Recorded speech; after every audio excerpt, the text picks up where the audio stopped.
Hey, hey, hey. Welcome to the broadcast.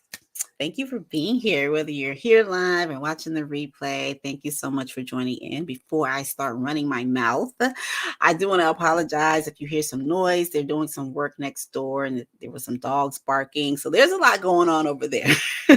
So, yeah, but we're just going to jump into it because I wanted to really talk to you guys about leadership launching. And so when we think of launching, we really think of this process, right? That's going to take up our energy. I mean, people have different emotions about it. It can be exhausting. It can be a lot of work to launch. And so there's a lot of different things that come up when we're in the launching process. And so when we can identify what we're trying to create, we can manifest it. So I thought about a leadership launch because I've been on this leadership binge lately, talking about it a lot because when you understand how it affects your life and your business and you break it down, then you can digest it and it all makes sense in the areas that you really need to show up and level up in your leadership. And so in your launch, this makes perfect sense. Even when I was doing some market research and it was for my beta program. And I interviewed a few coaches, some service providers that were not coaches, but a lot of things came up. And some of these women, they don't launch. I don't know why they don't launch, but when you think about it, I know me personally, I think every online coach should launch, because you have to think about one to many versus you just showing up and getting people into your programs or buying your offers here and there, right? So that's why I'm saying launching, but doing a leadership launch, when you put the leadership word in front of it, it translates into sales and it shifts you into freedom.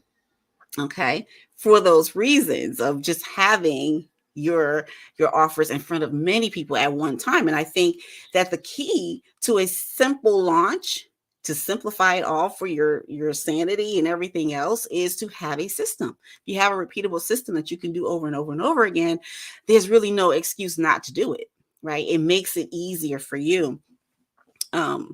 Every single time. Okay. As long as it's effective, as long as you've tested it and it works, you can do it over and over and over again.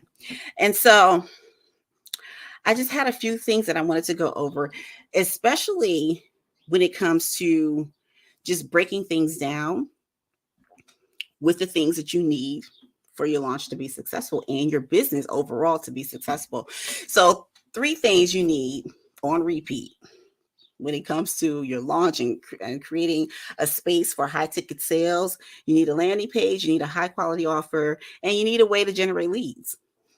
Like, period. So if you simplify these things, like, it just makes so much more sense. And in your mind, like I said, you can digest it easier to say, okay, these are the things that I need.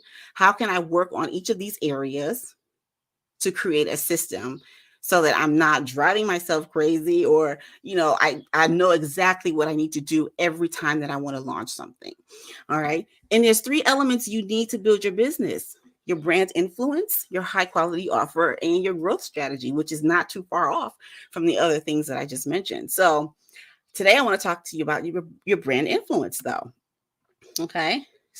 Because there's brand awareness and then there's brand influence. And some people say brand authority. Either one is fine, but really influence is what I'm speaking of today. Okay. So, your brand awareness, that's the result of you being visible. You're putting yourself out there. You're putting yourself in front of people. You want the people that you actually want to serve, and you're letting them know what you do, what your mission is, etc. So people are, they're just seeing you there. They understand what you do. They are attracted to what you do, right? Because you have brought awareness to your brand. Now, the thing about brand awareness is that you can't do that alone. You really can't do anything alone when it comes to building your business. And brand awareness is a big piece that you really can't do alone. Okay. You're going to need people to help you do that. But your brand influence, that puts money in the bank. Okay, so I'm going to go over a few things as to why that is and how that is, how that happens. Okay, because if you allow people to tell you what it is they want, and I've stressed this before, but if you allow people to tell you what it is they want so that you can solve that problem, then you're also allowing them to influence the direction of your business. Okay, like this is going to take out the guesswork from you. This is going to keep you from creating things that nobody wants, right? It takes out the headache for you. But when you open that door, you're allowing them to have a voice. And I've always said it, and I'm going to continue to say it.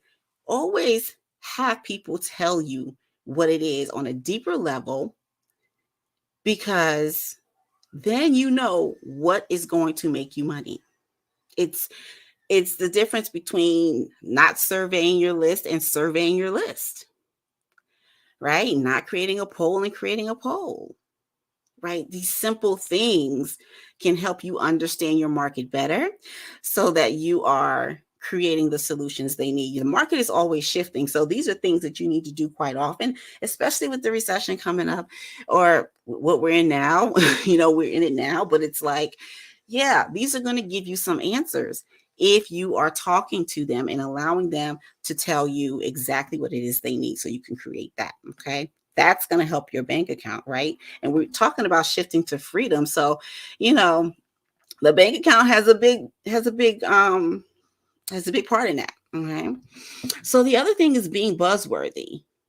Being buzzworthy creates opportunities, right? So, there's negative buzzworthy, but there's also positive buzzworthy, right?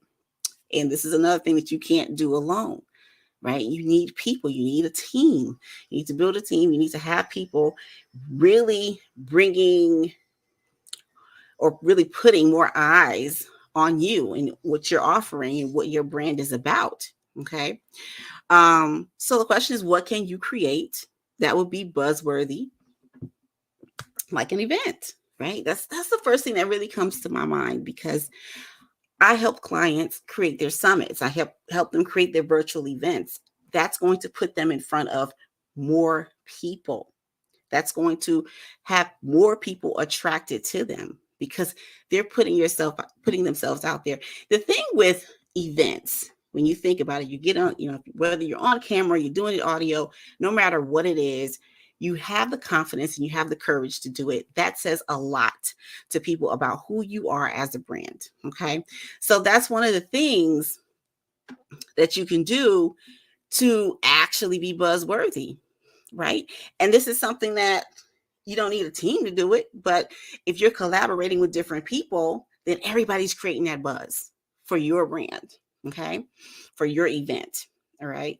So we know an event attracts audiences, and it also looks good for PR if you want PR opportunities, because you know what? With PR, though, I will say that you have to have something attached to it that's going to create some kind of even more of a oomph, I should say, like, just kind of level it up a little bit. So like if I created my summit, and I'm attaching legacy to the summit, like that's the theme for my event, then that's something that people in PR will look at. That creates something for them to actually put out there. It's newsworthy, it's buzzworthy, okay? Because this is what you're doing. So it's when you create an entire theme for your event, not just putting an event out there, but you're actually doing more with the objective of the event, then that's even better for you. It highlights you even more and your event, and of course the collaborators that are involved. So think about something like that. Think about simple things just like that, just like creating an event where you can have people, experts and collaborators on with you, and they can bring more awareness and more people into your brand, right? Right. All right. So also, knowing your brand exists and consuming your content makes the difference.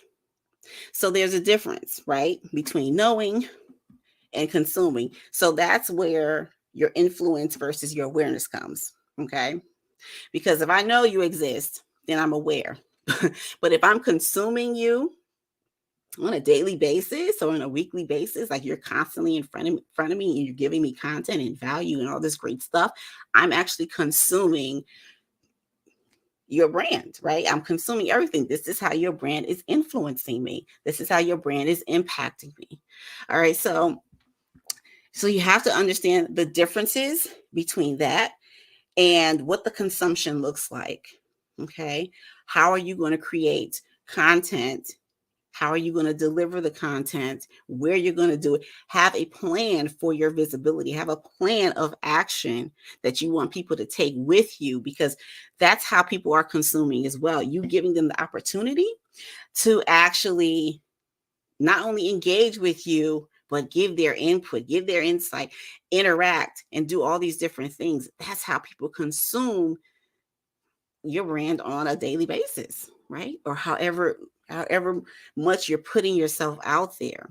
Okay. It's not just about knowing, like, hey, I'm here, but how can they be involved, right? So you want to make it to where that can happen with your audience as well. And always using innovation to your advantage. There was a thing back in the day where people would say, just if you have an offer, just promote that one offer for like a year. And then, then they kind of said, oh, well, just promote that one offer for at least 6 months or whatever. But you don't have to stick to one offer. You don't have to be pigeonholed to just doing one offer and putting it out there, because people have different needs. And a lot of times you're not going to understand what people need until you put things out there to see who's going to bite, right? And sometimes also your audience doesn't even know what they need yet. They may know what they want, or they may think they know, but they don't actually know what they need. People need different things. And right now, it's a good time to test, like to be actually testing. I'm always a big person on testing, because I'm like, you know what? I don't know until I know. I don't want to sit up here and guess or any of that. But don't pigeonhole yourself to one offer especially if the offer is not selling as much as you want it to. You can have small workshops, you can have smaller trainings or mini courses, or just have several different options for people. Okay. People love options. I'm not saying throw a whole lot of things out there, because, people aren't going to consume or digest a whole lot of things at one time. But if you have maybe 4 or 5 workshops a year, that gives people not only more of you, but they may be willing to invest in a higher ticket package with you, or higher ticket service with you at some point, right? But sometimes, like I said, it's just best to just innovate and continue to innovate and continue to innovate, especially if people are telling you what they want. Okay. And like I said, if you're surveying them, if you're asking them, they're going to tell you. People always want to have a voice. Okay. They do, especially when they need something. They need help. They want to have, they're going to have, they're going to be very appreciative to have a voice and to be able to tell you that, so that you can help them in the ways that they need it, and not throw things at them that you think they need. So we just have to be mindful of all these different things. But yes, always be innovative and think of new ways to reach your audience and really get them to consume what it is that you have. Okay. So that's all I have for you under brand influence. Hopefully you understand the difference now between the influence and just the awareness, because very different avenues. And we want to do more than just bring awareness. We want to do more than just have people watching. We want them to actually be involved, right? We want them to actually buy what we have to offer. So it's going to take some work to do that, take some energy to do that, but it makes sense, because when you're in your leadership and you're stepping up, then you won't have any problems or any issues with doing that, because you've identified it. You know where you need to step up at. Okay. So that's all for today. Thank you so much once again for being here. And if you have any questions about anything that I've said here today, just let me know, in the comments or send me a DM, and I'll be sure to get those answers to you. And if you want to get on a call, also, I will leave the link below and you can schedule a call and we can map out what your visibility is, your visibility plan, or some type of plan for your brand influence so that you can get better engagement, better interaction, and get more people ultimately buying your offers. All right, guys, take care.